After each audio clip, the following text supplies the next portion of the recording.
اعوذ باللہ من الشیطان الرجیم بسم اللہ الرحمن الرحیم الحمد للہ الذی جعل کمال دینہ و تمام نعمتہ بولایۃ علی بن ابی طالب علیہ السلام والصلاۃ والسلام علی سید الانبیاء المرسلین وعلی الطیبین الطاہرین المعصومین اما بعد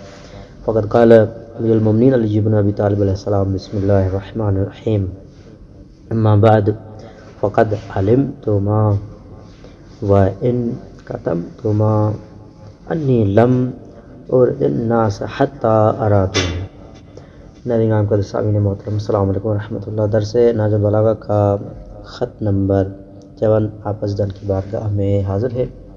یہ خط امیر المؤمنین نے عمران ابن حسین کے ہاتھ طلحہ اور زبیر کو بھیجا گیا تھا۔ اس خط میں امیر المؤمنین نے سب سے پہلی بات جو کی ہے وہ سارے قریش نے اجتماعی طور پر بڑھ چڑھ کر علی علیہ السلام کی بیعت کی تھی، اور دوسری بات طلحہ و زبیر نے بیعت کے بعد عہد شکنی کی تھی، اور تیسری ان کو دنیا میں ذلت اور خواری اور آخرت میں جہنم کی اطلاع دی گئی ہے۔ آئیے خط میں چلتے ہیں۔ مولا فرماتے ہیں کہ حمد و ثناء خدا اور رسول کے بعد حقیقت یہ ہے کہ تمہارے چھپاتے رہنے کے باوجود بھی تمہیں علم ہے کہ میں لوگوں کی طرف نہیں بڑھا تھا، بلکہ لوگ میرے بڑھ کر میرے پاس آئے تھے، اور نہ میں نے اپنا ہاتھ بیعت کے لیے بڑھایا تھا، بلکہ لوگوں نے میری بیعت خود کی تھی، اور تم دونوں بھی انہی بڑھ کر آنے اور بیعت کرنے والوں میں سے ہو۔ اور عوام الناس نے میرے ہاتھ پر نہ تو تسلط اور اقتدار کے دباؤ سے بیعت کی تھی، نہ کسی دباوی دنیاوی لالچ کے ماتحت بیعت کی تھی۔ چنانچہ اگر تم دونوں نے اپنی رضامندی سے بیعت کی تھی تو اس عہد شکنی سے پلٹو اور جلدی سے اللہ کے حضور میں توبہ کرو، اور اگر تم دونوں نے ناگواری کے ماتحت بیعت کی تھی تو اطاعت کا اعلان کر کے اور نافرمانی کو چھپا کر تم نے اپنے خلاف میرے لیے حجت قائم کر دی، یعنی تمہیں سزا دینے کے لیے مجھے ہر جائز حاصل ہے، اور میں اپنی زندگی قسم کھا کر کہتا ہوں کہ تم اپنی قلبی کیفیت پر تکیہ کرنے اور اپنی منصوبے کو چھپانے میں باقی مہاجرین سے زیادہ حقدار نہ تھے، اور میری بیعت کرنے سے پہلے تمہارے لیے میری بیعت کا انکار کر دینے کی اس سے زیادہ گنجائش تھی جتنی کہ اب تمہارے بیعت اور اقرار کے بعد اس سے نکلنے کی رہ گئی ہے۔ تمہارا یہ خیال ہے کہ میں نے عثمان کو قتل کیا ہے، اس کے لیے مدینے کے وہ لوگ گواہ کافی ہیں جو تم سے بھی اور مجھ سے بھی کنارہ کش اور مخالف ہیں۔ اس کے بعد ہر شخص پر اسی قدر ذمہ داری ہے جتنا کسی نے قتل عثمان میں حصہ لیا ہو، لہذا اے دونوں شیخوں، تم اپنی غلط رائے سے رجوع کر لو، اس لیے کہ اس وقت تو تمہارے سامنے صرف رسوائی ہے، اور قبل اس کے کہ توبہ کر لو کہ تمہارے رسوائی کے ساتھ جہنم بھی شامل ہے۔ خط نمبر 55۔ یہ خط امیر المؤمنین نے معاویہ کے نام لکھا تھا۔ اس میں معاویہ کی لگام شیطان کے ہاتھ میں ہے کے حوالے سے بیان کیا ہے، اور دنیا کے وجود کا مقصد، اور معاویہ کے اہل دانش نے نادانوں کو اکسا کر جنگی تیاری کی، اور علی علیہ السلام کا قسمیہ بیان میدان جنگ کو نہ چھوڑنا۔ آئیے خط میں چلتے ہیں۔ مولا فرماتے ہیں حمد و ثنا صلوات کے بعد معلوم ہو کہ اللہ نے یقیناً اس دنیا کو بعد میں آنے والے زمانے کے لیے پیدا کیا ہے، اور اس دنیا میں اہل دنیا کی آزمائش مقصود ہے، تاکہ یہ معلوم ہو جائے کہ اہل دنیا میں کس کس کے اعمال بہترین ہیں، اور ہمیں دنیا کے لیے پیدا نہیں کیا گیا، اور نہ ہمیں دنیا کے لیے دنیا میں کوشاں رہنے کا حکم دیا گیا ہے، اور حقیقت یہی ہے کہ ہمیں یہاں آزمائش کے لیے رکھا ہوا ہے،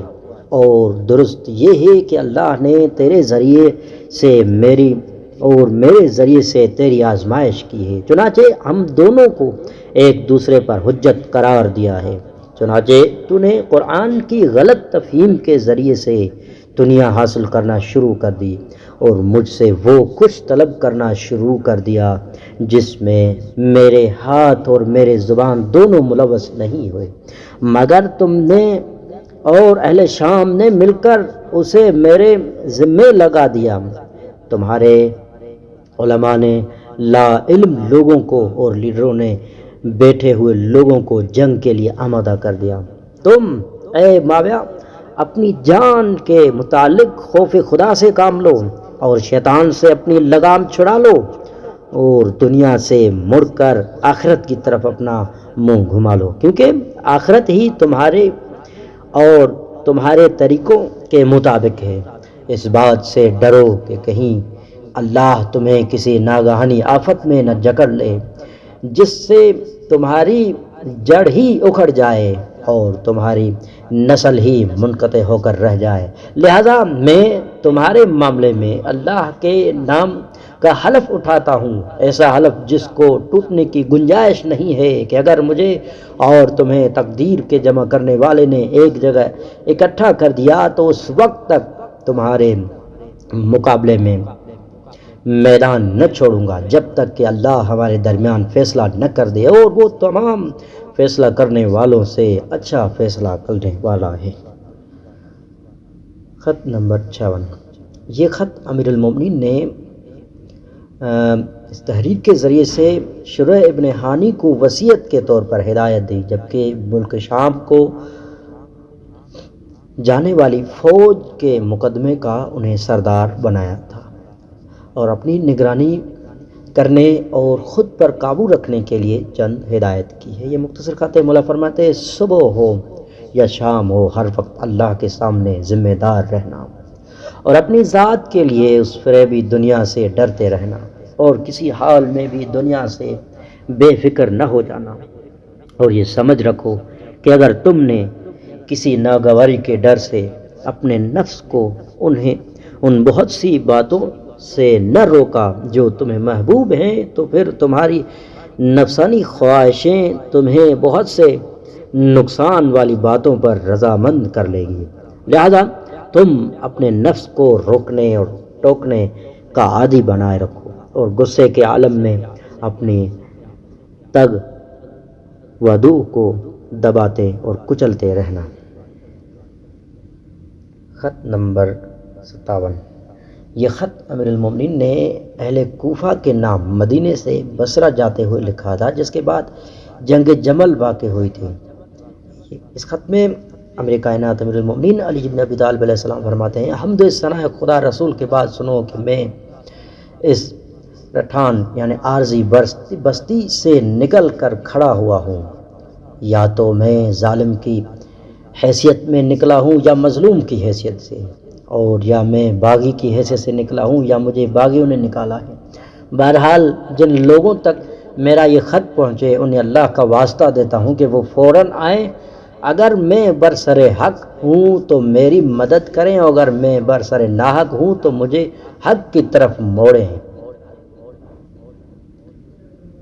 خط نمبر 58۔ یہ خط امیر المومنین نے جنگ صفین کی تفصیل سے مطلع کرنے کے لیے مختلف شہروں اور بستیوں کے لوگوں کو لکھ کر آگاہ کیا ہے۔ مولا فرماتے ہیں کہ ابتدائی صورتحال یوں تھی کہ ہم اور ملک شام کی ایک خاص قوم آمنے سامنے آئی، اور ظاہری حالت یہ تھی کہ ہمارا پروردگار ایک تھا اور ہمارا نبی ایک تھا اور ہمارے اسلامی دعوت بھی ایک ہی تھی، اور نہ ہم نے ان سے یہ چاہا کہ وہ ایمان باللہ میں تصدیق یا تصدیق رسول میں کچھ اضافہ کر لیں، اور نہ وہ ہم سے زیادہ چاہتے تھے، اور ہماری مملکتی ضروریات بھی ایک تھی، سوائے اس اختلاف کے جو ہم میں عثمان کے خون کے بارے میں ہو گیا تھا، اور حقیقت میں ہم خون عثمان سے بالکل بری ذمہ تھے۔ چنانچہ ہم نے ان سے کہا تھا کہ آؤ فتنے کی آگ بجھا کر اور عوام کا جوش ٹھنڈا کر کے اس کا مداوع کریں یہاں تک کہ صورتحال اطمینان بخش ہو جائے اور اتحاد پیدا ہو جائے۔ پھر ہمیں یہ قوت حاصل ہو جائے گی کہ ہم حق کو اس کی صحیح جگہ پر قائم کر سکیں۔ لیکن ان لوگوں نے کہا کہ ہم اس کا مداوع جنگ آزمائی سے کریں گے، اور جب انہوں نے ہماری تجویز کا انکار کر دیا تو جنگ نے پیر پھیلا دیے اور جم کر کھڑے ہو گئے۔ جنگ کے شعلے بلند ہو گئے اور شدت بڑھ گئی، اور جب جنگ نے ہم دونوں کو دانتوں سے کاٹا اور دونوں کو اپنے پنجوں میں دبوچ لیا، تب وہ اس بات پر رضامند ہو گئے جو ہم نے تجویز کی تھی۔ چنانچہ ہم نے اپنی اس دعوت کو ان کی زبانی قبول کر لیا اور ان کی مانگ کو جلدی سے مان لیا۔ یوں ان کے اوپر حجت قائم ہو گئی، اور اب ان کے لیے کسی بھی عذر کی گنجائش باقی نہ رہی۔ اب ان میں سے جو اپنے عہد کو پورا کرے گا وہی ایسا شخص ہوگا جسے اللہ ہلاکت سے بچا لے گا، اور جو شخص ہٹ درمی کرتے ہوئے گمراہی میں دھنستا جائے گا تو وہ عہد شکن ہوگا جس کے دل پر اللہ نے مہر لگا دی ہوگی، اور حادثات زمانہ اس کے سر پر منڈلاتے رہیں گے۔ السلام علیکم ورحمۃ اللہ وبرکاتہ۔